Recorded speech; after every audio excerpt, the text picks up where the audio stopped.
Hello. You wanted to talk to me? Yes. As you are the new development manager, I wanted to talk about the developer estimates. Okay, shoot. In the spreadsheet estimates of time you submitted, you have the developers coding for less than 5 hours per day. That is correct. Their job is to develop code. If their job is to develop code, why aren't you estimating their work on coding for 8 hours per day? You know the developers only work 8 hours in a day, correct? Of course.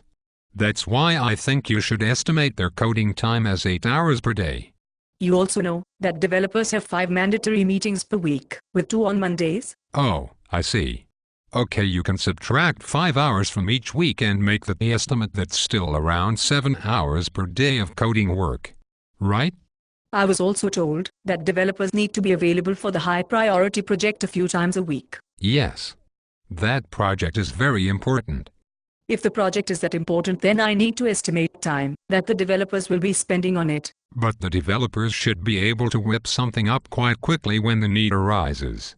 But you can agree, if they are working on a different project, that they are, therefore, not working on this project, correct? Well, when you put it that way, yes.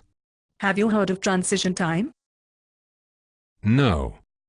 Transition time is how long it takes to move from one activity to another activity. For example, let's assume it will take you 2 minutes to get back to your desk when we are done talking.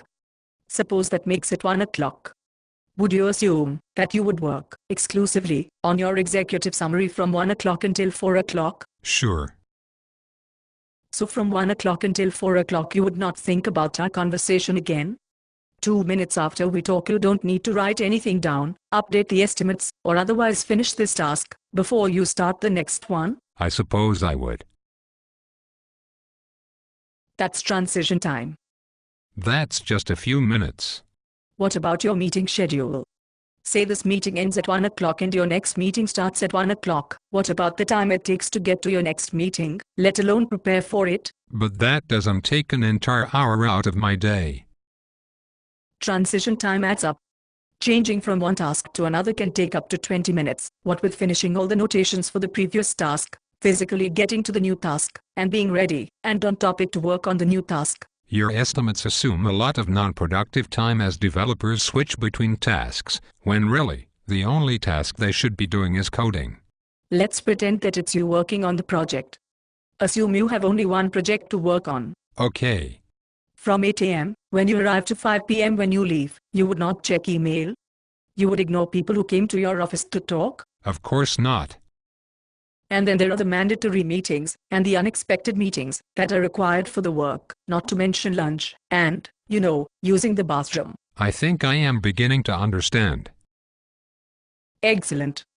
Any more questions about the developer's time estimates? Yes.